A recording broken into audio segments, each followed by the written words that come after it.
세계에서 가장 악명 높은 소말리아 해적들이 한 척의 배를 노렸습니다. 그런데 그 배에 탄 사람들을 보고는 이렇게 말했습니다. 쟤들 정말 끔찍해. 우리가 잘못 건드린 것 같아. 도대체 무슨 일이 일어났던 걸까요? 오늘은 해적들이 평생 잊지 못할 트라우마를 안겨준 그 충격적인 이야기를 들려드리겠습니다. 아프리카 동쪽 바다, 소말리아 근해는 당시 전 세계에서 가장 위험한 바다 중 하나였습니다. 이곳을 지나는 상선들은 항상 긴장해야 했습니다. 바로 소말리아 해적들 때문이었습니다. 이들은 그야말로 바다의 무법자들이었습니다. 수십 척의 배를 납치하고 수백억 원의 몸값을 받아내며 전 세계를 공포에 떨게 했던 진짜 현대판 캐리비안의 해적들이었습니다. 그런데 어느 날 모가디슈 항구에서 한 척의 화물선이 이들의 눈에 띄었습니다. 배에는 한글이 적혀 있었고 코리아라는 글자가 선명했습니다. 해적들의 눈이 번쩍 뜨였습니다. 코리아라면 돈이 많기로 유명한 그 나라가 아닙니까? 하지만 여기서 이들이 저지른 치명적인 실수가 있었습니다. 세상에는 두 개의 코리아가 있다는 걸 전혀 몰랐던 것입니다. 6,390톤급 대형 화물선이었습니다. 인도산 설탕을 가득 실은 이 배는 곧 항구를 떠날 예정이었습니다. 그런데 바로 그때 소말리아 항만 직원이 나타났습니다. 2시간만 기다려달라고 경비 때문이라고 했습니다. 선장은 의심하지 않았습니다. 소말리아 근해가 위험하다는 건 누구나 아는 사실이니까요. 경찰의 호의를 받는다면 오히려 안전할 거라고 생각했습니다. 먼저 경비병이라며 소말리아 경찰 2명이 올라탔습니다. 안전한 곳까지 호의해드리겠다고 했습니다. 그들의 말투는 정중했고 경찰 유니폼도 그럴싸했습니다. 조금 후에 3명이 더 올라왔습니다. 추가 경비라고 했습니다. 또 1시간 후에 2명이 더 탔습니다. 마지막 경비조라고 했습니다. 총 7명의 경찰이 함께 출항했습니다. 22명의 선원들은 이들을 진짜 경찰로 믿었습니다. 소말리아 정부에서 보낸 정식 경비병이라고 생각한 것입니다. 그때는 정말 고마웠다고 나중에 선장이 회상했습니다. 역시 소말리아 정부도 우리를 보호해주는구나 싶었다고 했습니다. 출항한 지 1시간쯤 지났을 때였습니다. 대략 10마일, 16km 정도 나아간 지점이었습니다. 갑자기 상황이 급변했습니다. 다들 움직이지 말라는 소리와 함께 M16 자동소총이 선장실을 겨누고 있었습니다. 정중했던 경찰들이 갑자기 흉악한 얼굴로 변해 있었습니다. 배를 하라델로 몰라고 당장이라고 소리쳤습니다. 총을 쏘며 위협하는 이들 앞에서 22명의 선원들은 어쩔 수 없이 손을 들어야 했습니다. 조타실과 기관실로 나뉘어 억류당한 선원들의 머릿속에는 우리가 완전히 속았구나라는 한 가지 생각만 맴돌고 있었습니다. 그런데 해적들이 너무 성급했습니다. 목적지에 도착하기도 전에 바로 돈을 요구한 것입니다. 15,000달러를 당장 내놓으라고, 지금 즉시라고 했습니다. 이때 선원들의 눈빛이 달라지기 시작했습니다. 이들에게 15,000달러가 어떤 의미인지 아십니까? 이건 단순히 돈이 아니었습니다. 이들의 생존, 가족의 생계, 모든 것이 걸린 문제였습니다. 해적들은 그냥 돈 좀 내놓으라고 생각했겠지만 선원들에게는 목숨을 내놓으라는 말과 같았던 것입니다. 그때부터 정말 눈이 돌아갔다고 나중에 한 선원이 증언했습니다. 아무리 해적이라고 해도 6,390톤급 거대한 화물선을 직접 조종할 수는 없었습니다. 이런 큰 배는 전문 기술이 필요했습니다. 어쩔 수 없이 기관실의 선원들을 불러내 일을 시킬 수밖에 없었습니다. 너희가 배를 몰라고 우리가 시키는 대로 하라고 했습니다. 기관실 선원들은 순순히 따랐습니다.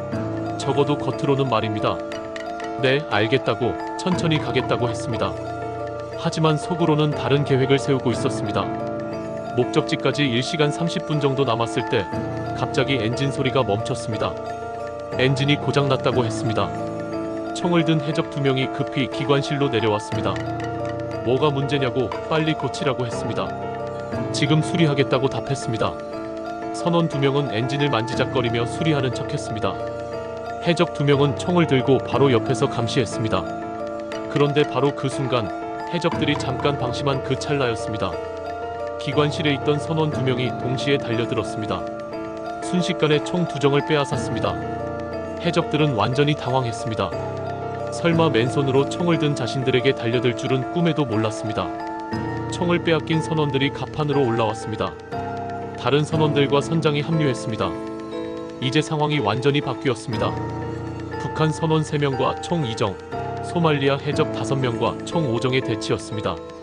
수적으로는 여전히 불리했지만 선원들에게는 해적들이 없던 것이 하나 있었습니다.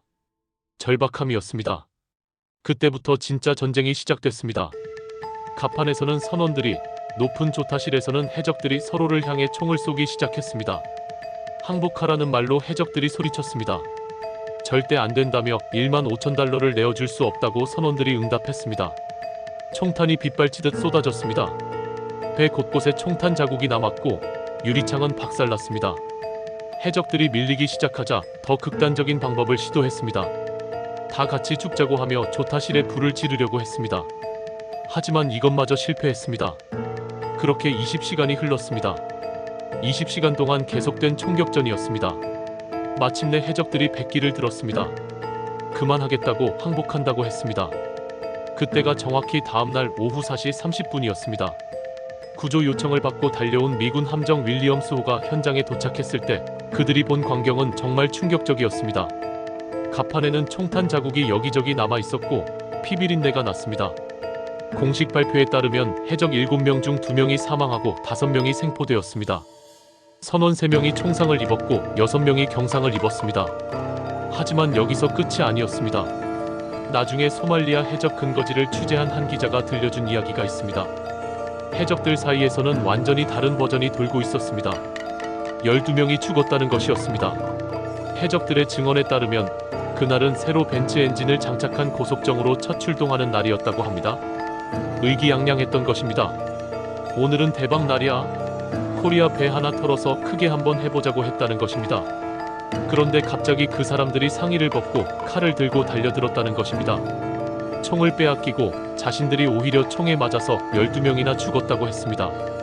이런 건 처음이라고, 완전히 기가 죽었다고 했습니다. 완전히 기가 죽은 해적들이 기자에게 물었다고 합니다. 사우스가 뭐고 노스가 뭐냐고, 혹시 이게 우리를 잡으려는 함정은 아니었을까 하고 말입니다. 기자가 설명해줬습니다. 노스는 다른 애들이라고, 사우스하고는 완전히 다르다고 했습니다. 그 사람들은 10년씩 군대에서 훈련받은 사람들이라고, 거의 특수부대 수준이라고 봐야 한다고 했습니다. 그제야 해적들이 안도의 한숨을 쉬었다고 합니다. 아, 그래서 그렇게 강했다는 것, 자신들이 약한 게 아니라 저들이 원래 괴물들이었다는 것, 그럼 자존심은 지켜진 거라는 것입니다. 하지만 이미 엎질러진 물이었습니다. 소말리아 해적들 사이에서는 이 사건이 전설이 되어버렸습니다. 이 사건 이후 소말리아 해적들 사이에서는 새로운 규칙이 생겼습니다. 앞으로 코리아 배를 볼 때는 반드시 깃발을 확인하라는 것이었습니다. 사우스 코리아는 태극기로 상대적으로 안전한 타깃이고 노스 코리아는 인공기로 절대 건드리면 안 되는 존재라는 구분이 생긴 것입니다. 해적 신입생들의 필수 교육 과정이 되어버렸습니다. 그런데 이 사건에서 가장 놀라운 일이 따로 있었습니다. 북한이 공식 성명을 발표한 것입니다. 우리는 미국이 우리 선원들에게 방조를 제공한 데 대해 고맙게 여기고 있다고, 이번 사건은 테러와의 투쟁에서 조미 협력의 상징이라고 했습니다. 이게 얼마나 대단한 일인지 아십니까? 북한이 미국에게 고맙다고 말한 것입니다. 6.25 전쟁 이후 70년 만에 처음 있는 일이었습니다. 여러분, 이 모든 일이 언제 일어났는지 궁금하셨죠? 바로 2007년 10월 29일에 벌어진 실화입니다. 지금으로부터 17년 전 일입니다. 하지만 여전히 소말리아 해적들 사이에서는 전설로 회자되고 있는 사건입니다. 이 사건은 여러 가지를 생각하게 만듭니다. 첫째는 무지의 위험성입니다. 사우스와 노스를 구별하지 못한 해적들의 실수가 이런 참사를 불러온 것입니다.